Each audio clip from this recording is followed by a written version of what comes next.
lost time accidents, everything else that came along with that. And one of the things they fundamentally decided was bad business to have a poor safety record. And they came from a part of Canada in the plains where it was kind of the old tradition of, well, being a lineman is a tough business. People get hurt. So they're, frankly, when the manager showed up there, they said, it's kind of part of the territory around here. People get hurt in this business.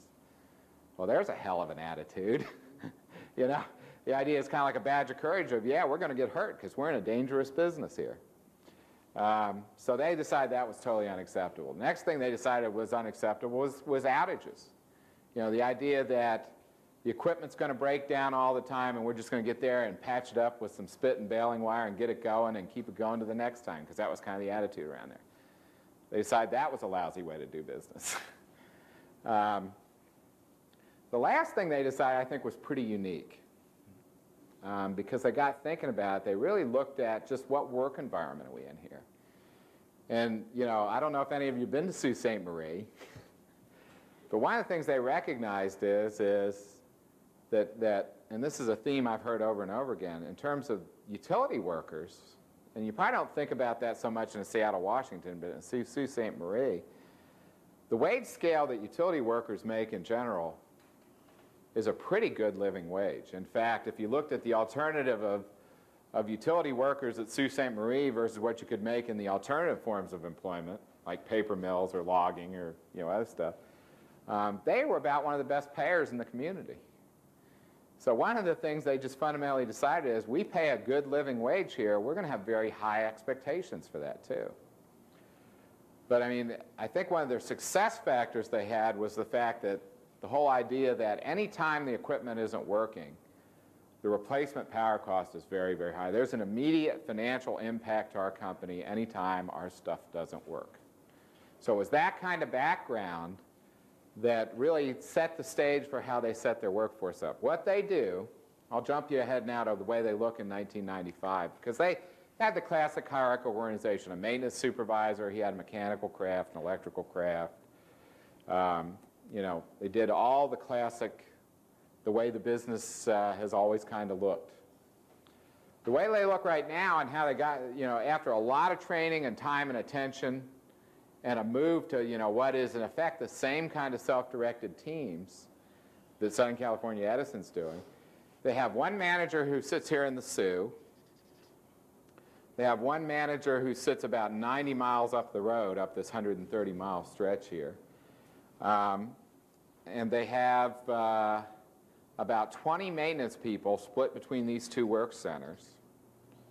I think they're split, no, it's more than 20, it's 21. I think it's split 12 and 9 maintenance people. Now, they've fully automated their system. The whole thing is run out of the central center here in Sault Ste. Marie.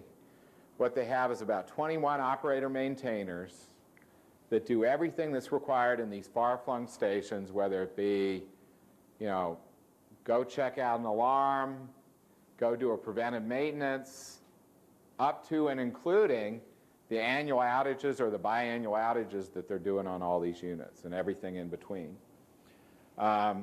The crews are overseen by these two managers. The managers are basically planning out a long-term preventive maintenance program. But the fact is, and these crews in any given day are working in 1- and 2-person groups, depending on what's required to do that day. And they've got a certain amount of work set out for the month and for the week. They've got a week ahead and a month ahead schedule that's arrived at basically by consensus with the manager and the craft. But they're very flexible. Electrician, mechanics, maintainers, operators wear all hats.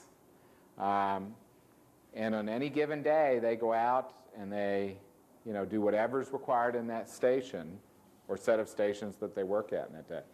If they're doing a long job out at the very end here, in one of these small towns 130 miles away or 50 miles or 60 miles away from the center, the guys relocate to a hotel for that period of time. They relocate without any premium pay. They get paid a subsistence amount, but there's no premium, there's no traveling allowance, there's no anything else.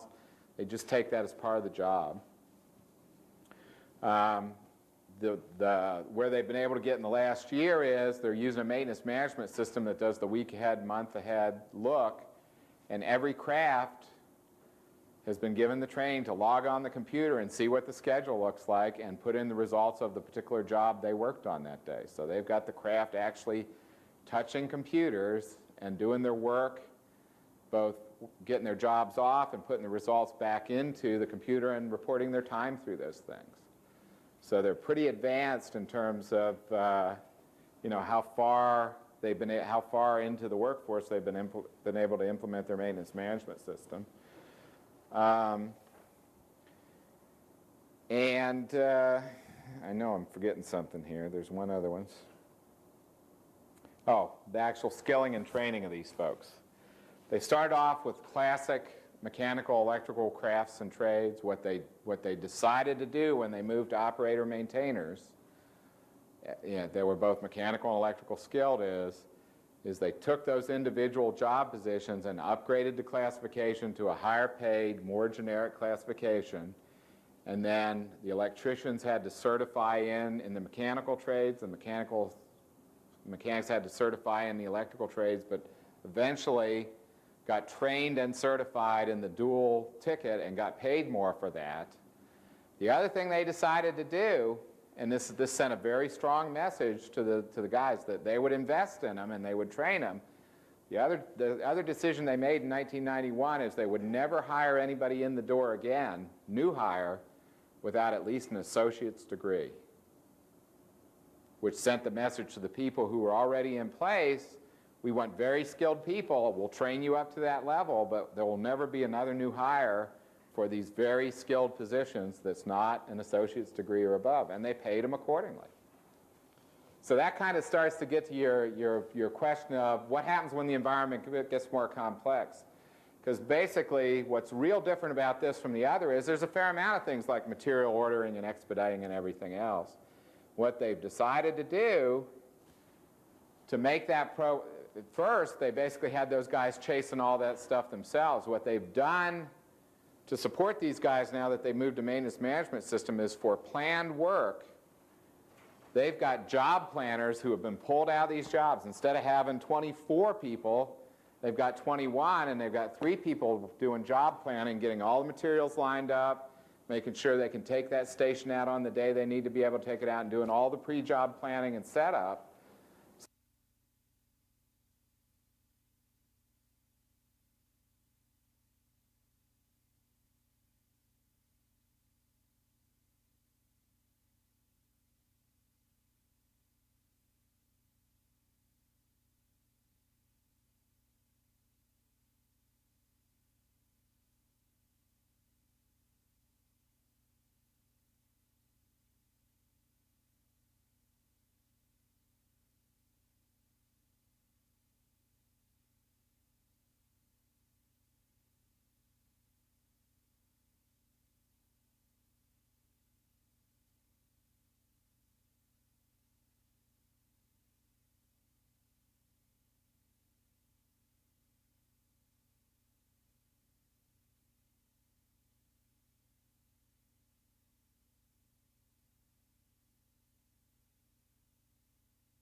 I don't have to prove our patriotism. That price has been proven since the time this country was here. It's just that the rest of America don't know about it, and that includes us. So this ain't about proving our patriotism. History has a very serious recording. You heard that sister say 14,913 hits?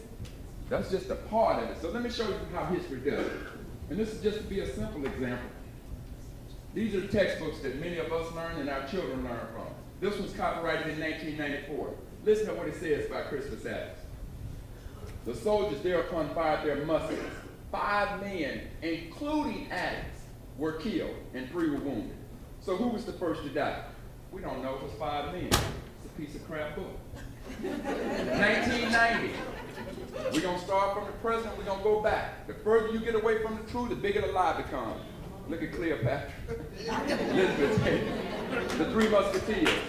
Kiefer Sutherland and all them cats. 3 Musketeers was written by Alexander Dumas, who wrote about his father, a man of legendary strength. Said he could ride underneath a beam and grab that beam while on a horse and pick it up. His father was a black man in Napoleon's army. So when you look at the 3 Musketeers, you should see Denzel and me and Arsenio.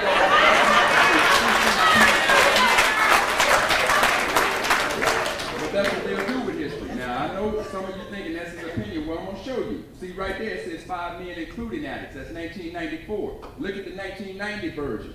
Among those who fell was Crispus Attucks. Among those. See, he still wasn't the first. They can't tell you. They can't tell you he's the first. Now, here's a book that I got from Mississippi, copyrighted 1950. The first civilian killed was Crispus Attucks. But let's go back even further. See, this one here was copyrighted in 1863. Crispus Attucks was the first to fall. I'm going to hold this one. I got to respect that. First to die. So if indeed I love my blackness, and he shed blood for this country. See, we are in one of the most unenviable positions of any group of people in the history of the world. We are, as black folks, taken from our land, stolen, trained to hate ourselves. No other group of people in the history of the world has had their history taken from them like us. And that leads to repercussions. Take a look. Look at the Europeans. They came here with their culture. Look at the Native Americans, stole their land, but they still had their culture, still had their history. Everybody else had that culture. The Asian Americans, they came here, they had their culture, had their history. Us, we didn't have one. So when we sat at the table of diversity, I don't very much buy into diversity. Because you're trying to tell me to love everybody else, and I don't even know who the hell I am. So until I learn who I am, until I understand who I am, don't ask me to love nobody else. I gotta say it. I gotta say it. How can you ask me to love somebody when I don't know who I am? So first I had to learn to love me. Now as I came into this understanding of who I am, and I fell in love with me, now I can love others. And I do at this point. But at that point I was a sick individual. I'm healthy now. Lemuel Haynes. April 18, 1775, the shot fired heard around the world. That's what they said, that signaled the American Revolution. These men that had 1 minute to get together, these minute men. In these books, you never see about the black minute men, but he was there. And if you look at him and he don't look like what you think is black, that's because his mother was white and his father was black. They was mixing it up back then. But he was raised by a man of the cloth. And as he studied that, he put his studies as a minister on hold to go fight for what he considered his country. And when he finished his fighting, he became the first African American to lead an all-white congregation. Look at this. Came out this book. They say a picture is worth what? 1,000 words. Look at it right here. In little bitty print. Peter Salem, a black soldier, at the Battle of Bunker Hill, the Battle of Breeze Hill. Now look at that picture. I don't see not a brother in there. I certainly don't see Peter Salem. Go. See, now in here I see Peter Salem. Because see, Peter Salem was cited as a hero because he shot Pitcairn, who foolishly leaped to the wall to claim victory. That picture tells me that. That picture tells me that. Go ahead. Look at Jordan Freeman at the Battle of Groden Heights. I remember that battle because that's the battle when they talked about the American traitor, Benedict Arnold. Jordan Freeman in hand-to-hand combat speared another British commander. Go. Edward Hector in charge of an ammunition wagon at the Battle of Brandywine. American forces are being slaughtered. Forces run, retreat. He's in charge of an ammunition wagon. He knows how important his wagon is. Because you remember at the Battle of Bunker Hill, don't fire till you see what? The whites of their eyes. That's because we couldn't afford to miss. We was a polar country. So if you were shooting somebody, you saw the whites of their eyes and you missed, they just told you to load the weapon. You don't shoot no more. So he knew how valuable his cargo was, and he stayed with it. And when all other soldiers were running and dropping their weapons, he was ducking and dodging and pulling that wagon back, jumping off, putting weapons on there and took it to safety. And they called him a hero at that battle. Go. James Robinson. Like many slaves, he was promised his freedom in return for fighting. When the fighting was over, they returned him back to slavery. Andrew Jackson called for volunteers in the support of the War of 1812. Said, "We're giving you freedom." He again answered the call. When the fighting was over, they took him back to slavery. Finally got to live as a free man with the signing of the Emancipation Proclamation, which took place on September 22nd, 1862, went in effect January 1st, 1863. Brother was 110 years old. Don't sweat yourself, he lived to be 115. See in that book? And they hurt you sisters all the time. In that book, they talk about Molly Pitcher, because she carried pitchers of water, cool off the camera. Carried the pitchers of water, cool off the camera. And they gave Molly a little picture there. God bless her. But see, this is the sister I like. I ain't got no picture of her. But see, this different than that. Let me tell you about this sister. 1782, she disguised herself as a man, went under the name of Robert Sircliffe. She goes out to battle. Bam! She takes a shot in the shoulder. Bam! She takes a shot in the leg, and she takes a sword chop up against the head. They want to take her in and get her some medical treatment, but she's afraid to go in because they might find out that she's the one. So she hides that fact, and then finally she gets so weak, she goes in and she takes the treatment for the head wound. When the doctor leaves, she gets a scalpel, she digs deep in her leg, and she gets one of the bullets out. But the other one, the musket is so far in, she just leaves it there. She goes back out to fight. Boom! She takes a shot in the shoulder. Finally, she passes out. They rush Robert to the infirmary, and the doctor finds out that Robert's actually Roberta. This sister became the first woman in the history of this country to get a military pension. I'm talking about patriotism. But who they got in the books? Molly Pitcher. Now, the allies to the British were soldiers they call Hessian soldiers. Listen at what this Hessian officer said he saw when he was out on the battlefields. He said this, especially the italic part: the Negro can take the field instead of his master, and therefore no regiment is to be seen in which Negroes are not there in abundance, and among them are brave, strong, and able-bodied fellows. He didn't say there were some regiments that you could see. He said there was no regiment to be seen in which Negroes were not in what? Abundance. But where are we in these books? That's why that woman held that sign up. That's why they was talking about niggas go home. Go home. Before there was an America, there wouldn't have been an America without me. My brothers and sisters done paid a debt of ownership here. You don't have to question my patriotism. But now let's take a look at what America did. Go. See, over 5,000 African Americans fought for the American side. But now take a look at this. See, over 100,000 fought for the British. Now you got to ask the question, why? Why in the world we do that? That don't appear to be patriotic. Well, see, that love-hate relationship that sister was talking about comes into play here, see? Ever since the inception of the ideas of personal liberties as set forth by the United States Constitution, African Americans have fought in hopes of securing these rights. This is this unenviable position that I'm talking about. Rights that we fought to get, some had by birth. And we trying to fight to live up to these ideas that are in the Constitution. So why did our ancestors fight for the British? Let me tell you. July 1775, George Washington takes over the Continental Army. He becomes the general. As soon as he becomes the general, what does he do? July 10, 1775, an order comes from him that no other blacks can go and join the Continental Army. At least slaves. We won't let you in there. There were 3 reasons why. The first was because of the racism of the high-ranking officers. They didn't think that we could fight. And you saw that all the way up to Pearl Harbor. Look at Dory Miller, a mess man who is cited as a hero there. But most of our blacks, when they went into the service, they had to dig roads and serve in the kitchen and do the laundry. They didn't think we could fight. Them racist officers thought the same thing. Then there was a fear that they had among us. Now, how are we going to enslave these people and then give them guns and tell them to go fight for us? That was smart right there. And then the next thing they said, well, then if we use them, then maybe England would use them. Here's the next thing they did. Then on October 8th,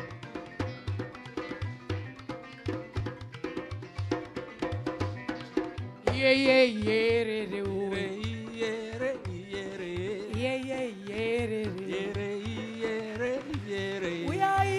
namateka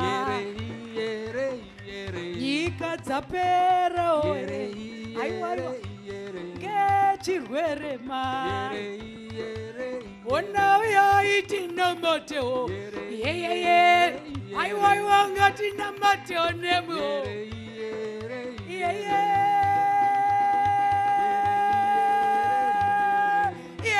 yerere aiwaiwa wari Afrika yo ereo kuinglendi baba o newari China nemo aiwaiwa uyaiti namate gati namatere uyaiti namate gati namatere oye yerere o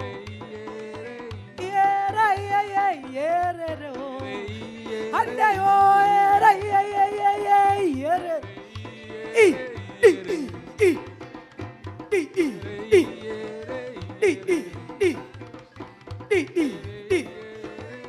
ayara yerere ma ayara yere yere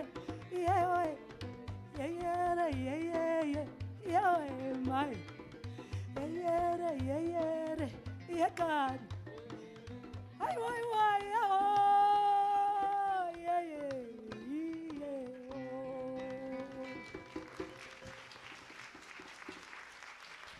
Sukutai from Zimbabwe. Thank you. Sukutai. I'd like to take just a moment and introduce the members of the group. On the far side of the stage from Ghana, West Africa, Mohammed Shayabu.